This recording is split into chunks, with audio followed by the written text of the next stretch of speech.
So we're continuing our discussion around research papers and possible clinical application. So the paper that we're going to talk about today essentially displays that attention, right, so visual attention or attention to tactile stimuli or to a given area, will allow for better identification of change in tactile stimuli. So as a general explanation, if I have my left hand and my right hand and they're together, and I'm looking over here, so let's just say I'm palpating the patient's quadricep mass or the anterior thigh, and I look away, I will have a hard time differentiating change in the tactile stimulus. So if for some reason the patient was able to do a graded contraction through the quadricep mass, I would be poorly able to identify the change if my attention was on the punching bag or on the blinds or what have you.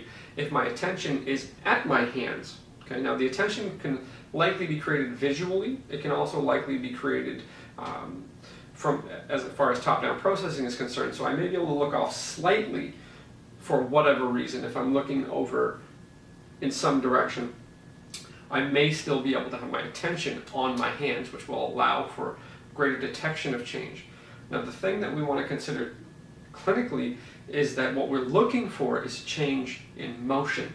So if as I'm palpating, right, I am looking for that change, or I'm treating and I'm pushing into the soft tissues, I'm mobilizing the soft tissues, I'm retesting the soft tissues, whatever I'm doing, if my attention is on the patient's earlobe, I am likely to not notice that change.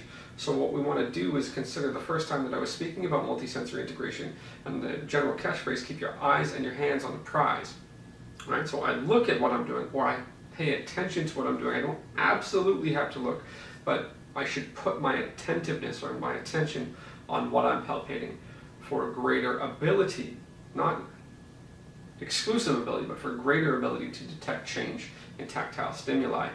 So as I test and I treat and then I retest, when I retest or I'm doing any of it, whether it's assessment or treatment, I should be paying attention to what I'm doing. This is one of the challenges with certain types of conversation. So as you're treating a patient, if you're having a conversation and not paying attention, so depending on who you are, you may be able to split your attention a little bit better, but you really want to pay attention to what it is that you're doing. If you're attempting to detect change, if you are simply holding something, say for the supposed effects of myofascial release, you may be able to go ahead and carry on a conversation. However, when you go to retest the area, it would be better to pay attention to that area in order to detect the change.